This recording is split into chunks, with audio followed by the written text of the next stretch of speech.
Agradecerles por estar aquí. Federico Termín, presidente de la Cámara de Diputados de la provincia de Buenos Aires. Federico, gracias por estar aquí, por haber venido.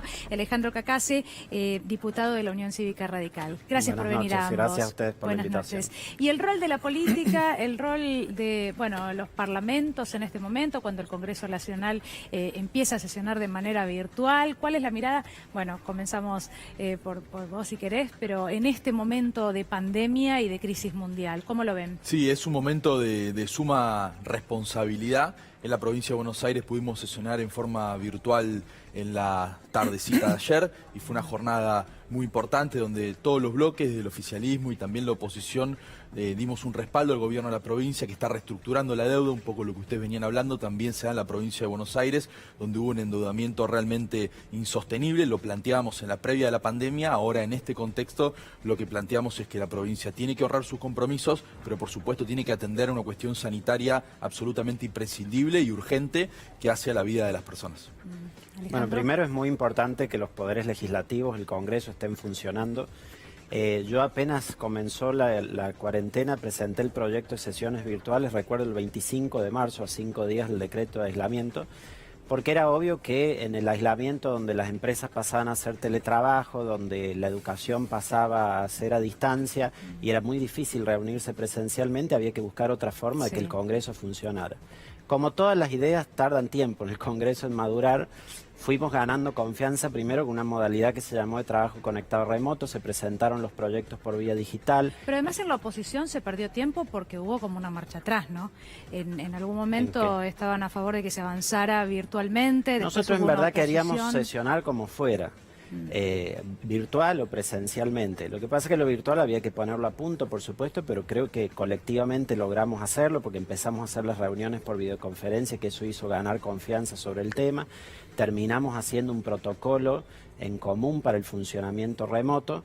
Sucedió que en la primera sesión que hicimos hubo fallas técnicas, pero que se pudieron resolver, y ya esta semana tuvimos propiamente una sesión con discusión legislativa y pudimos dar parte de las respuestas que la ciudadanía espera, en este caso con una exención en el impuesto a las ganancias para los trabajadores de salud, agentes de las fuerzas de seguridad, fuerzas armadas, que estaban desarrollando horas extras o guardias obligatorias porque están en la primera línea de combate al coronavirus y estaban pagando por eso impuesto a las ganancias, y es lo primero que elegimos con gran acuerdo entre los distintos sectores políticos poder resolver en la Cámara de Diputados. Pero hay los temas más complejos que son discusiones políticas, ¿no? Una reforma impositiva, viene el tema de ver cómo se recupera la enorme cantidad de empresas que van a presentar concurso, cualquiera que lea un poco, sabe que hay 61.000 que están por presentar concurso de acreedores.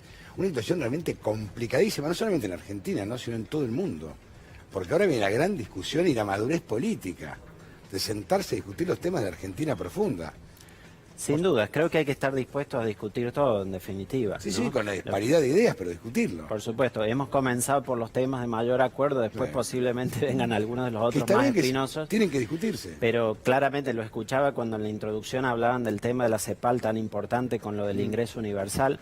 Nosotros habíamos presentado en la Cámara el ingreso básico universal de emergencia, que luego el gobierno tomó y lo convirtió en el ingreso familiar de emergencia.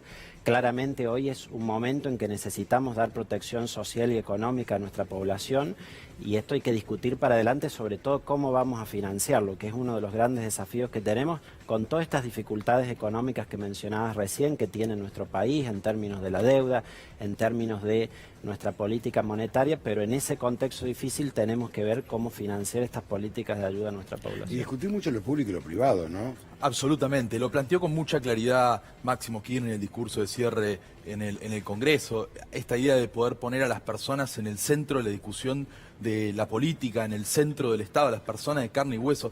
Hay que tomar dimensión de lo que se está viviendo. A veces uno en la vorágine, en la cotidianeidad, no podemos percibir el conflicto mundial que se vive en términos de esta pandemia. Es la primera vez que un mismo fenómeno azota a todos los países en simultáneo y es realmente grave. Vemos las cifras, vemos con mucha preocupación lo que está pasando en la ciudad de Buenos Aires y el esfuerzo que se hace en la provincia, el esfuerzo que hace nuestro gobernador, que hace Axel Kicillof, para poder mitigar en la provincia el impacto. Pero realmente es muy complicado, por eso entre todos hay que tomar conciencia de esta situación, la gente de a pie con los cuidados y el Estado entendiendo el rol central que tiene en esta cuestión, que es trascendental. Hablamos de la vida de las personas. Y poner en valor la política, ¿no?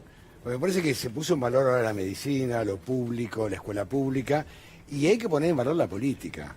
Porque la política me parece que hay que ponerla en valor, porque la discusión política es lo que va a sacar adelante de la Argentina, si no, no hay manera. Totalmente, Antonio, y entender también que no todos los políticos son iguales, ¿no? No, Digo, desde ya. afortunadamente nos ha tocado con Alberto como presidente. Uno no quiere ni pensar lo que hubiese sucedido en otro caso. Lo puede pensar porque ve el espejo, si se quiere, de Bolsonaro en Brasil, declaraciones del expresidente Macri minimizando el fenómeno, burlándose en un primer momento, la idea de que había que hacer como Reino Unido, y lo que hablamos es de cuidar a las personas. También hay que salir de acá con lecciones, con aprendizaje, la idea de que cuidar a las personas es importante y que los trabajadores crean valor. Ahora es algo que hemos aprendido. Antes se discutía esta idea de que los trabajadores eran un costo, ¿no? Sí. Y ahora, como todos coincidimos en que crean valor. Aprovecho y le pregunto a Alejandro, bueno, ¿crees que estas cuestiones como ingreso universal, bueno, el impuesto a las grandes fortunas, seguramente habrá resistencias de muchos sectores, ¿no?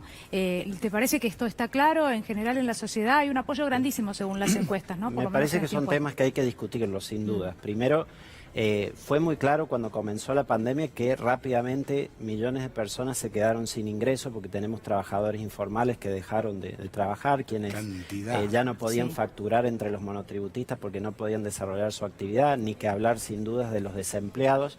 Se volvió evidente que había que dar una protección, por eso decía, nosotros presentamos el ingreso básico universal de emergencia, que fue un proyecto que firmamos más de 20 diputados, muy similar a lo que el gobierno luego hizo con el IFE, había algunas diferencias en cuanto a los beneficiarios. Sí. Son temas que tenemos que calcular. Pero de cara a lo que se viene... Bueno, esto te iba a decir, son temas que hay que calcular muy bien primero, porque tanto el gobierno como nosotros erramos en el costo que esto iba a tener. Calculamos cerca de 40.000 millones de pesos mensuales, está costando 80.000 millones de pesos mensuales, pero sin duda es necesario hacerlo.